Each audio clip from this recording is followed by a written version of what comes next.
there. Things are in motion. We've switched up some audio video for a better signal, and we're going to stay after it throughout the day. Again, you got Benjamin Diggles here, head of business development, co-founder Constellation, coming back with the National Defense Panel, sponsored by our partner, Safinia. And I just want to give a shout out to Safinia. I met Brian probably a year and a half. It's probably been 2 years now, considering how long we've been talking. And, I really like the guy. He's a salt of the earth visionary, sees the promise in this blockchain solution that not only Constellation brings, but the entire industry. And he's been very patient working with me behind the scenes on tactics around how to attack defense and really get involved in more meaningful solutions further down the road. Huge fan of Safinia. And so I'm really glad that Brian's here. And with that, today we are talking about national defense and decentralized solutions and blockchain. Those that may not know, August marks our 3rd year of working with the DoD. I've been personally spearheading this effort weekly. I'll tell you what, it's the hardest work I've ever done in my life, largely because the Department of Defense is not easy to work with. And there's a reason for that, right? Because they want to make sure that they cut thrice, measure thrice, cut once. They're a very, very scrutinizing organization. So for us to even get them to look at what we had to offer took a lot of work. Now we're in their good graces. And as I've said many times to the people that are in this panel, my favorite part of working with the DoD is the relationships that have come out of this, right? These are wonderful people doing really exciting stuff, and they have to be believers. There's a lot of scrutiny that I mentioned, and everybody that's on this panel really sees that there is a true opportunity here that we all want to be on the bleeding edge, which is, I'm very proud to be a part of this pioneering group. So that said, I would like to introduce the panel. I'm going to go around the room. I could introduce each of you, but I'd rather have you all do it. That way, so you can talk a little about who you are and your company, and then we'll just dive into some questions. So I've got my phone here. I promise I'm not chatting with hot babes. I'm actually here to make sure I'm looking at the right questions. So we're going to start with Brian from Safinia, since he is the panel sponsor. After that, we'll go to Jim, then we'll go to Shadman, and then we'll go to Chris. So Brian, let's start with you, buddy. Tell us a little bit about yourself and Safinia. Awesome. Thanks, Benjamin. Yeah, so Safinia is a data and analytics company. We operate primarily within the federal market. So we do everything from, sort of working with clients to be able to define sort of what are their mission, critical insights that they require from their data, and then work and partner with them to define, what are the best means to gather the data, process that data, and sort of either push that data to trigger sort of operational decision-making or, developing out visualizations for dashboarding.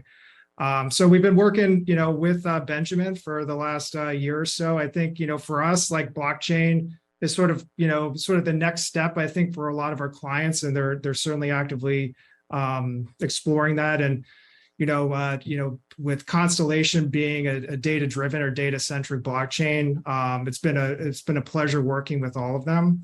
I'd say on a more personal level, I've been working within the federal market for about 20 years, at risk of aging myself.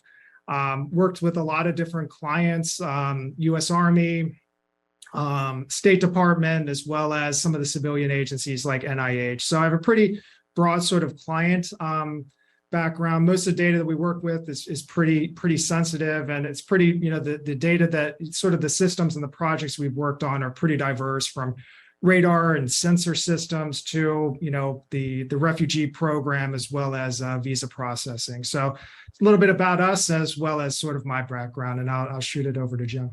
You rock. Hey, yeah, I just want to give some love to Jim here. Jim, I've never met this gentleman in person, but I feel like we're siblings at this point, considering how many phone calls we have almost every day, it seems. And he's one of the best business development folks I've ever met in my career, and he has a great attitude. And so he's one of the reasons why it's been a delight working on this. Jim, passing it over to you, buddy. Well, you're way too kind. So hello, everybody. I'm Jim Burke with Konami. We're a Boston-based startup. That basically what we do is we build what we call resilient hybrid data fabric that is specifically designed to address the problems with edge computing. So what we have is a distributed data management software platform that allows you to securely be able to collect process, store, and share your data on any device over any network. It's a zero trust based platform, and zero trust is a term that's kind of loosely thrown around, but basically what that means is we treat all devices as hostile and all networks as unreliable. So with our platform, you're able to have total cradle to grave data management throughout the process. And so we have a number of different DoD projects we're doing, a wide variety because this data management problem is huge. And of course, we're doing the project with Constellation. And so, as Benjamin said, every week I have consistent meetings with him and the great people at the Air Mobility Command. And I just want to thank Benjamin for inviting me to participate in this event, and I'm really looking forward to it. You rock, buddy. Love you, Jim. All right. Speaking of people who get it, we're going to move over to Shadman, who is here from CGI, also a very strategic partner of ours. For those that don't know, they're one of the world's largest solutions integrators. I'll, of course, let him tell you about it. But Shadman is deep into the blockchain and crypto space. They're very lucky to have him driving their Web3 efforts over there. And I just met him probably about 8 months ago, maybe a year's time. And seeing what he's working on has really got me excited about our partnership with them and where CGI is headed. All right, Shadman, over to you, buddy. Thank you, Benjamin. So I'm Shadman Hussain. Been in this space for the last 6 years. My life's mission has become to bring Web3 and blockchain to the government and just mainstream adoption, right? That are beyond financial gambling. And as we were talking, Benjamin, you actually gave me the idea on how to actually position this. It's what I'm working on is building a Web3 toolkit for the federal government. So it's a complete agnostic approach into private blockchains, public blockchains, and we're creating what we're calling secure data fabric, integrating all of these tools and building solutions to solve our clients' problems. And I've worked with the defense industry heavily for over the last 6 years with the DoD and a few other three-letter agencies that I shall not say, but it's really exciting to where we are in this space because I think all of us share that passion to bring Web3 to the federal government and these real-world use cases that have massive implications for our society and national security. And I'm really excited to get Constellation integrated within our product to drive some of those initiatives that, Constellation's blockchain can solve that other technologies can't. So I'm really excited to join this panel. Thanks, buddy. Yeah, as you know, with our ideation around the Universal Blockchain Toolkit, what you guys are doing with this blockchain toolkit, we're fundamental believers. There's not one protocol to rule them all.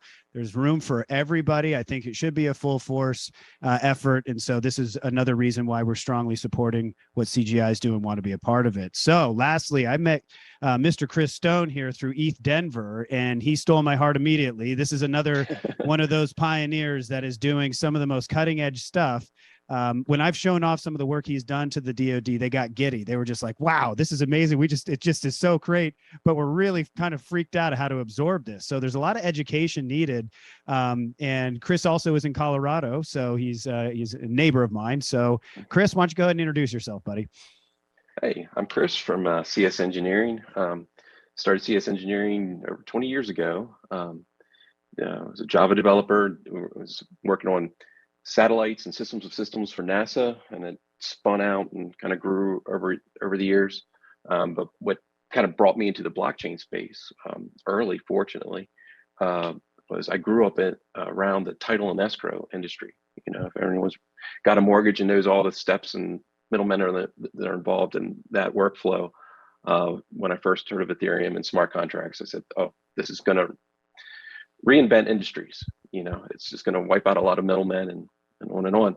And fast forward a few years and, started looking at enterprise workflows that DoD customers of ours were working on, and started saying, hey, maybe there's ways that we can use the blockchain and tokenization of assets to create some really interesting provenance proofs and things like that. So we'll get into that later. But that's how I got here. Awesome, buddy. Well, I'm happy you're all here. Okay, well, let's dive in and get weird, right? So we're going to go ahead and tear it down before we build it up. So just everybody know that we're not here to talk dirt about the DoD. So don't get defensive, just to be pun there. But what are the biggest hurdles you see with the adoption of decentralized workflows? And I use decentralized workflows because it's bigger than blockchain. You know, blockchain plays a role in bringing a lot of the promise of edge computing, mesh networks, and so forth to fruition. So I like to kind of lump them under a decentralized approach because there's certain hurdles with that. We're going to go ahead and start off with Shadman on this one. So Shadman, what do you think about this? Yeah, so the biggest hurdle I'm seeing right now is, I would say, a lack of education and misconceptions about these networks. So recently you saw a report coming out of DoD that kind of were talking about, hey, all the vulnerabilities in blockchains. And that just showed me that, hey, the DoD and a lot of these folks, you know, they're trying to understand it, but they don't fully grasp it yet. So that education barrier is massive. I think that is a big hurdle. And the second one being the lack of standards. There are no regulation and standards that are set, and there's no clear paths. So we're literally creating these standards and these paths as we're inventing how to implement these systems. So it's just the matter of us being very early in these, but I'll let the rest of the panel add on to that. That's great. Jim, what are your thoughts? Yeah, so as you know, listen, I'm not an expert on decentralized workflows, but I think that there's a couple things. First of all, I want to put a caveat in: is that everybody that I deal with and work with in the DoD is salt of the earth. We've been so blessed with all these different projects, and we have great people to work with. And I think the challenge is in the DoD is the process and the culture around it, and it's not unique to the DoD. Okay, big companies have these same challenges too. And I guess I could give you an example. So a year and a half ago, our company was awarded what's called an IDIQ contract, which is indefinite. What is it? Delivery and quantity. And basically, it allows us to contract with the federal government for up to $950 million. Well, that sounds wonderful, doesn't it? It sounds wonderful to me. However, and this is through what's called advanced battle management systems. Okay. And so we were awarded that a year and a half ago. What happens next in the process, there's other companies that are in this cohort of companies that is under the IDIQ. They put out what they call FOPPers, which is fair opportunity something, which is basically RFPs around different problem sets that they want to address. And it's a full tech stack. Okay. It's hardware, software, network. It could be anything. And they come out intermittently. We don't know what the schedule is. We have a limited time to put it together. And so here's little Konami who, has a piece of the equation, but we don't have the whole enchilada. So you have two options. Either you partner with the prime and become a sub, okay, which is a long tail to make that happen, especially when you don't know the timeline and you don't know what the requirements are around these proposals. Or Konami can go out and put that team, that tech stack together and then go ahead and do a submission. But again, you still have those same challenges. But at the end of the day, if Konami puts in their proposal and Lockheed and Raytheon and General Dynamics puts in their proposal, well, who in the world at the DoD is going to choose Konami to lead this as opposed to the Raytheons and Lockheeds of the world? As I see, Benjamin, you heard us say this a number of times. Nobody's ever gotten fired by hiring McKinsey. Well, nobody at the DoD has ever gotten in trouble for hiring Lockheed or Raytheon. Yeah, totally makes sense. I definitely see that. And that's kind of why the SBIR program allows a lot of us to shine, right? And so, Chris, what are your thoughts on this? I know you've put some of this amazing technology that solves a lot of problems in front of folks, but it kind of sometimes stops there. What are your opinions? Yeah, so a lot of it is user education still at this point, right? So they're like, they're taught from OCS, command and control, and to come in and say, hey, you decentralize everything, it's more secure, and it just kind of breaks their brain a little bit. And then you mix in folks that don't understand the difference between Bitcoin and blockchain, that they're two, unrelated, semi-related things. So we need decision makers to understand the tech stack. So we've got to do a better job of educating them to change their mental models. In the last few years, one of the things that we were involved in was, the whole DevSecOps push in the DoD, and especially on the Air Force side. And so they switched from, building their own client server things as they go to clouds and containers of software. But the problem is those things are cheap to deploy, right? Everyone throws something up on AWS and it doesn't cost them anything. And then it's very expensive to secure, and we've got to get them to flip that. So it's like, all right, we're going to do the groundwork it may be a little more expensive to build out this blockchain platform that we're going to deploy, but we're going to make it very expensive to attack. And if we can do that, then the floodgates will open and we're all going to be really busy. Well said. Yeah, you mentioned education there, Brian. I know that you guys have a book of business around education that's near to your heart. But as far as this question, what is your opinion? Yeah, I think sort of circling back and maybe pulling the thread a bit around what Shadman had mentioned around standards. I mean, as you're well aware, the government requires an ATO, or essentially authorization to operate, to put any solution on federal networks. So that's not just blockchain, but it's even down to sort of a combination of solutions, say with an AWS or more sort of, legacy system. So it's really around how do we secure this? And I think when you start to introduce new technology, certainly there are no standards in place. There's a little bit of friction there to be able to get to that point where you are able to use blockchain technology on production systems. But from a cultural perspective, I think, you touched upon a little bit around sort of the government being a little bit more risk averse, and there being, good reason behind that. I think if you look at sort of how commercial looks at it, sort of the mantra there is like move fast and break things. I mean, that's just not acceptable in federal, because a lot of the systems that the federal uses and sort of it maintains has sensitive data. It really can in a lot of secure and sort of regulated information. So I think around sort of transitioning that culture and getting a little bit more education around sort of what blockchain is, how it can be secure, right? So like it's not, what you see around sort of, some of the solutions and the headlines in the news are not, the end all be all of what blockchain can be, but there's actually opportunity there to be able to have secure blockchain and be able to leverage the attributes of the blockchain to drive solutions that are very much mission oriented. And I think that's where sort of the opportunity is, right? There's a friction of the ATO to be able to get in. But I think back to like sort of my MBA courses and sort of Porter's 5 forces model, and you talk about sort of being able to get in.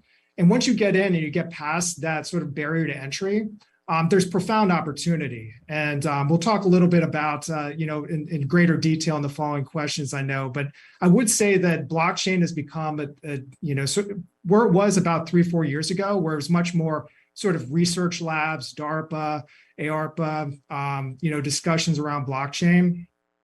I'm hearing it more and more among folks that are outside of research, which gives me a lot of hope for where this is going. And then listening to what Konami, CS Engineering and CGI Federal, with real proven sort of like mission oriented solutions, sort of drives home that it's sort of just a matter of when this sort of takes off.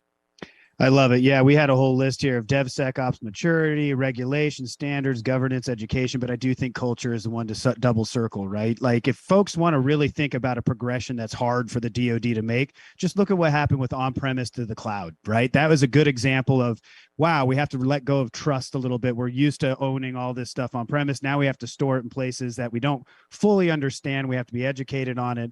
And centralized systems, of course, then the next set is how do you decentralize? Wait a minute, we can't have one area where we have to focus on it. We have to now deploy it across many different paradigms, which makes them nervous. So with that, talking about decentralizing, we had a panel earlier on IoT, which I think is very apropos for this next question, which is around data fabrics and how it relates to autonomous systems, right? So the DoD effort that Constellation is spearheading, for those that don't know, we call it Iron Spider, which stands for Secure Peer-to-Peer and Immutable Data Resilience. Konami is promoting their resilient data fabric, and CGI has their secure data fabric. So I want to just talk about general statements on that. Maybe let's start with Jim on your thoughts around this, because I know some of the cool stuff that you guys are doing really brings to life, low connectivity, contested environments, really hard use cases that brings kind of this resilient data fabric to the forefront.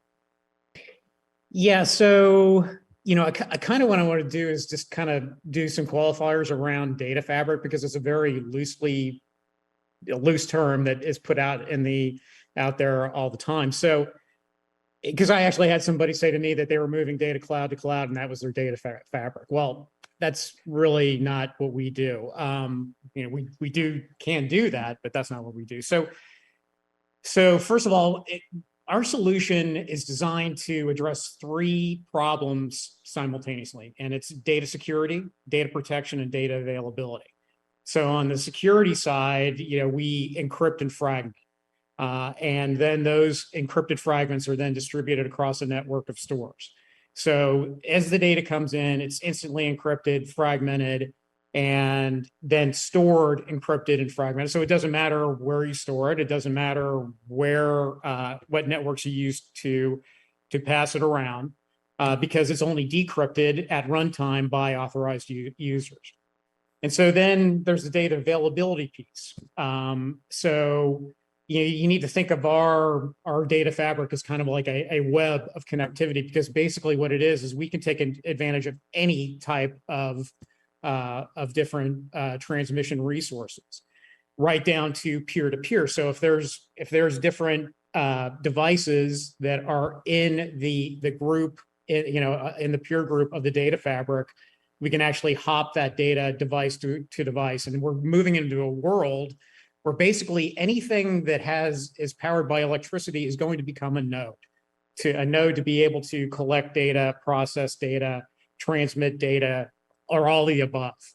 So we take advantage of all that, and we can basically, what we can do is we can transition gracefully in a battle space situation to move the data to the edge, to move it through different networks as networks degrade or collapse, to make sure that it is available for the warfighter when they need it and where they need it. So let's talk about autonomous systems. Okay, well, so out of the 3 things we provide, security, protection, and availability, one is the most important. It's availability, because it doesn't matter how secure or how protected it is if you can't get it where it's needed when it's needed. But there is actually a step, and you and I, Benjamin, have talked about this before that, okay? Because the data needs to be really accurate and trustworthy, okay? If it isn't, you can't facilitate autonomous systems. So, and that's a big piece of what we're doing with Constellation is doing this integration so that we have, this consensus node generation around the data, so that you can actually run these AI programs with confidence and actually run autonomous systems through that. And so we're really excited about the combination of the 2 technologies. Rock on. Me too. Shadman, tell me about, like I said, I got a really great demo recently of what you're working on. Blew my mind. I think it's really a great approach. Tell me a little bit about your opinion on this question. Yeah, so I mean, this idea about integrating and decentralized systems and bringing real world usage on this, my opinion is right now there's very little. I would say there's no blockchain that can actually scale to meet these demands of millions of transactions or hundreds of thousands of transactions per second that you can potentially have in an autonomous system. So, we have this patent around attribute-based access control on blockchains. So one of the things, the blockchain trilemma, you have the security, scalability, and decentralization. The tool that we're working on is trying to solve that trilemma problem, because of any type of production system needs to have that solved. So using this solution, what we had demoed today, demoed to you, few weeks ago. That solution can be integrated with Constellation as that blockchain layer. So imagine, putting a node up in space on a satellite to track everything that's happening and trusting every touch point. So this is one of the initiatives that we're, looking at using Constellation for using the consensus layer of Constellation to make this happen. So there are certain use cases where no other blockchain can actually, solve that. But this DAG-based approach actually solves a lot of these issues. So really excited for, the integration point within Constellation under the hood that will power secure data fabric. I love it. Hey, Brian, we're going to let you answer this question. And Chris, I'm going to hit you with the next question because I have got one staged up for you. So Brian, tell us your opinion on this.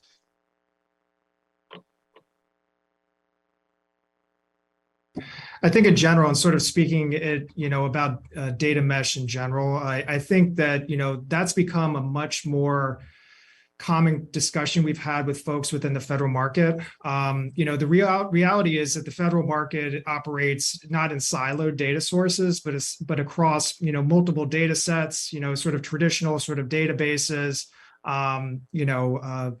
unstructured data, semi-structured data. And I think blockchain sort of coming into being another sort of data set to work from. So I think within that type of environment, you need to be focused around interoperability, right? So you need to be able to connect into existing systems, be able to bring multiple data sets together and be able to process those and be able to deliver outcomes efficiently. So I think, my sort of focus around data mesh in general is that it's so important to the federal government to be able to have these data mesh capabilities, and having blockchains that are able to sort of plug in that are interoperable is absolutely critical to making that work. Wow, that's great. I'm glad you mentioned that because when we, won our contract, and every time we really talk with the folks over the DoD on our solution, the area that they soft circle really is the interoperability. I mean, that's really what this is about: is how can you rapidly share information securely so you can make quick decisions. So I'm glad you brought that up. All right, we're going to go to the next question, and I'm going to start out with Chris on this one. When thinking through the lens of national defense solutions, how do you see cryptocurrency fitting in? What's the biggest opportunity and the biggest risks? I mean, from your opinion, since I know you have a leg up on this, I'd love to hear your thoughts. Thanks. Yeah, so the biggest opportunity, and I used the phrase earlier, the tokenization of assets, right? So you have fungible tokens that are, dollar to dollar, right? And then you have non-fungible tokens that are unique things. Right now, we think of NFTs as pieces of art or things like that, but a contract award could be an NFT, right? That collection of documents, and it's sent to a contractor, and then it's traceable and immutable. And so once you start tokenizing everything, there, it kind of unlocks all these other things that you can do that you weren't able to do before in, the typical database client server world. And one of the things I'm working on is actually mirroring contract transactions using ERC20 tokens, and it's showing a lot of ability to capture fraud, waste, and abuse, and tag sanctioned and disbarred individuals in our supply chain in real time. Not 5 years later when GAO does an audit. So that's it's a lot of cool stuff that's kind of be unlocked. And you may have heard about how the cryptocurrency has been used to support Ukraine, and they're moving faster and giving more money than the UN. And that was pretty amazing to see unfold. The risk, like one of the biggest risks that I'm kind of like big in my head right now is China. They're putting together what they call the blockchain-based service network, BSN, and they're kind of doing it through shadow companies, the Chinese government, but they're basically saying, all right, we're going to build out this BSN and let anyone around the world, any business use this, right? And we all know, just like if you're familiar with how TikTok is, a Chinese product and it's vulnerable and they're just scooping up data in real time. We need to get ahead of that. And the DoD needs to decide, what are the approved blockchain platforms to use? Not just for DoD, because DoD kind of is the tip of the spear, and then the rest of the federal government will follow what works for the warfighter. Because if we don't figure out, these standards and these tech stacks and how we're going to do it right first, our adversaries will do it, and either directly or indirectly, and it's going to create a mess that we have to clean up. Man, I'm glad you brought that up because, Jim, of course, knows this because he's probably heard my briefing more times than he wants to, but I have a dedicated slide to the BSN, the Blockchain Service Network out of China, to really underscore that the ship has sailed. This is mission critical. This isn't nice to have or something that's percolating, kind of to Brian's earlier points that some of the stuff we saw 4+ years ago, we are now at the main stage where we're now having to catch up versus be first to strike. So Shadman, I want to know your opinion. I know that you've been a crypto holder for quite a while and have an opinion on this topic. So what are your thoughts? Yeah, I mean, I've been in the space for the last 6 years, so I really got into this blockchain through the crypto rabbit hole, right? And what opportunity I'm seeing is this the combination of DeFi, NFTs, all of these coming together. Like Chris and Jim mentioned, the tokenization of everything. So with our product, we're tokenizing data, algorithms, visualizations, everything coming from disparate sources as NFTs. Right. So now imagine what you can do after you tokenize something. You can plug that into DeFi protocols that are existing today, and have that end-to-end visibility. Now, that's a big opportunity for the government because you get to disintermediate every middleman, right? Because of this. And everything now becomes a peer-to-peer system that becomes highly, highly efficient. Now, the risk is that there are privacy concerns that I have when you put everything on the blockchain and you don't have those privacy elements then to hide some of those things like companies' business logic. So some of those things where if everything goes on chain, my concern is if we also don't invest in privacy, then we might have a Orwellian society in the future where everything is traced and tracked and nothing can be hidden. So that's the other aspect. But I do think that it's a matter of national security now, as Chris mentioned. We need to continue to move forward and be ahead of every country. China, Russia coming together to even launch a central bank digital currency, right? And that can even threaten the US dollar and our image as the world superpower, right? And Miles, the other concern is if we don't focus on crypto adoption, our global reserve standard as with the US dollar, we might lose that power, and that has massive implications for all of us. Wow, well said. I love it. Yeah, it's interesting because the crypto is kind of the no zone word when talking to DoD, because as some of the points made, I think by Chris, around how they think it's Bitcoin, and that's all they think is Ponzi schemes and awful things, and they're not necessarily wrong, but they don't know about all the other things that could come from it. So you have to really, really be cautious how you educate folks on the power of cryptocurrency within the DoD and so forth. So gentlemen, we're coming closer to the end here. We've probably about 5 to 10 minutes. So I'm going to bring this to one more question, and I'm going to kind of make it a two-parter, in which case you want to take one part or the other. But I would like to hear from everybody to round this thing out. The one question I think is great is that, the government cares about impact, not return on investment. This was something coming out of Oracle, where when I was working at Oracle, it was all ROI, right? You either cost saved or you're making money, right? Or you're beating your competition. In this case, that's just a totally different playing field. They care about impact. And I really had to understand that, right? And so because of that, what are the gaps in existing technologies just don't solve that are mission focused? And so you could also, if you want to slide in here something cool you're working on that can impact the government, feel free to use that as an opportunity to answer the question as well. So let's go ahead and start with Brian on this one.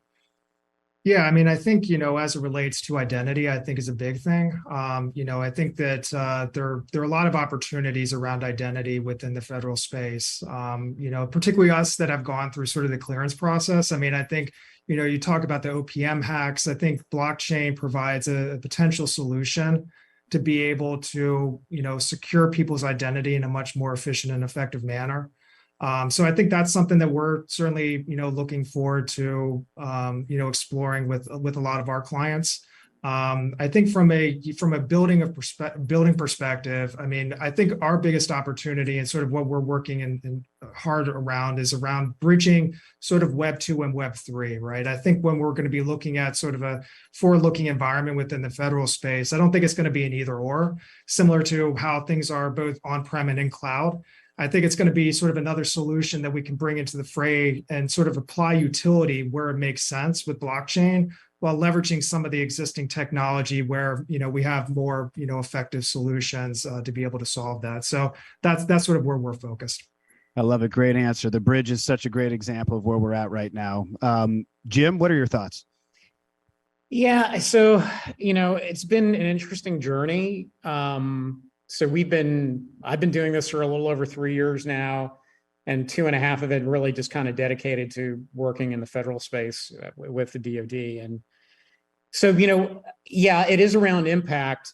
But, you know, we've been really fortunate because you can't boil the ocean, you know, on these type of things. We find specific need sets and actual the people that are out there doing the work. Those are the people we deal with, finding out problems, and there are actual outcomes. And you know, I think if you look at the impacts that consistently across all of our projects, the biggest things that come up is productivity capabilities.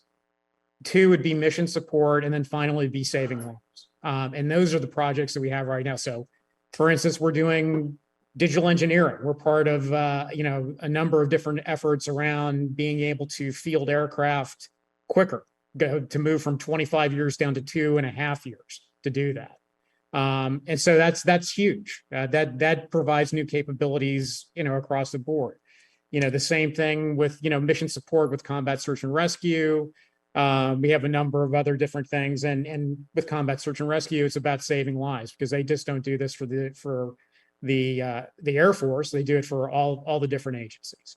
And so those, you know, I think it's, you know, it's really positive from our point of view, because we are actually addressing real problems. We can't solve every problem or all the problems, and if we attempted to do that, we would fail. But we are being successful around these specific use cases, and that's really encouraging. I love it. Awesome. Chris, we're going to go with you next, and then we'll end with Shadman. Yeah, so I'll try to be quick here. You know, one of the most obvious use cases for, you know, a blockchain solution is supply chain management. And just between that and the tokenization of assets, as we keep talking about, we're going to be able to catch our adversaries earlier if they've infiltrated our supply chain, whether it's entities, companies, people.